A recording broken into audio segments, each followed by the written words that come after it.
I thought your speech at the RNC was just absolutely fabulous.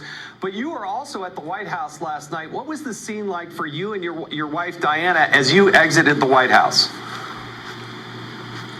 They were out there crazed and unhinged. These rioters were waiting for us to come out. They were screaming and cursing. They were looking for trouble and physical confrontation. You could just see in their eyes. You heard it in their words. Fortunately, the police who were there were taking action to protect those who were trying to leave the White House.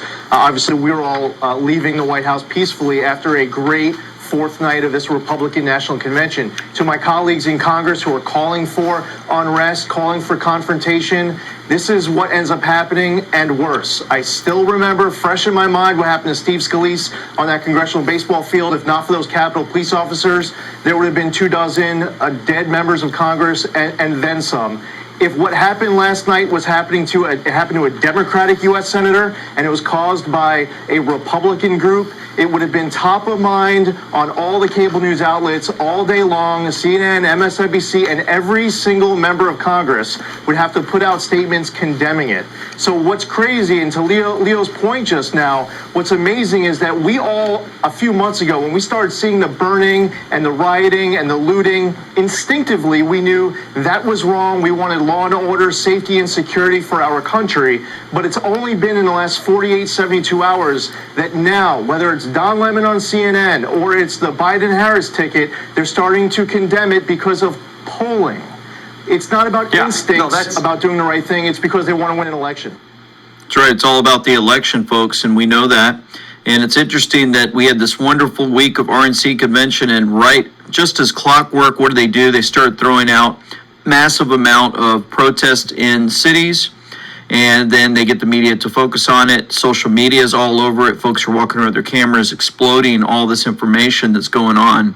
We're going to share more of that later. So listen to Nunez. September, what it looks to me like, just like right here in California where I'm sitting, the Democrat Party is doing everything it possibly can, one, to hurt the economy so that it doesn't open up, and despite what they tell you, I was there on Thursday night. Those are not protesters. Those are rioters, they're mobsters, they're people that are actually being paid to be there. Someone is paying these people to fly into Washington, D.C. to create this chaos. And I hope the American people wise up to this. The Democrats are the ones behind this, and that's why they refuse to shut this down. Isn't that amazing? He said someone is flying them all in, and we pretty much know who it is. Almost guaranteed is the Soros old person that he is, still behind the purse strings of what's going on in our country. So let's look at the puppets now that we talked about the puppet master. Thank you, Caldron Pools. Follow me on Twitter and happen to catch this. Great productions there. I just don't even know why there aren't uprisings all over the country. Maybe there will be. People need to start taking to the streets. This is a dictator. You know, there needs to be unrest in the streets for as long as there's unrest in our lives. Enemies of the state. Show me where it says that protests are supposed to be polite and peaceful. Do something about your dad's immigration practices, you feckless. When they go low, we can...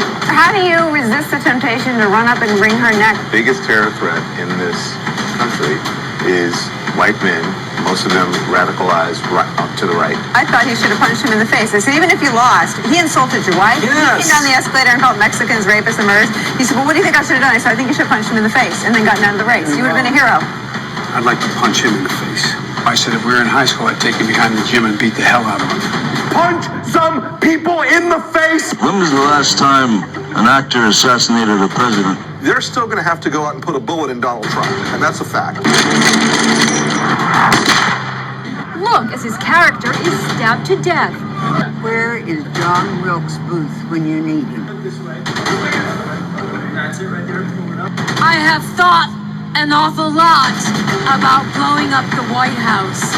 A Missouri state senator is under investigation by the Secret Service after saying she hopes President Trump is assassinated. I will go and take Trump out tonight. And if you see anybody from that cabinet in a restaurant, in a department store, at a gasoline station, you get out and you create a crowd.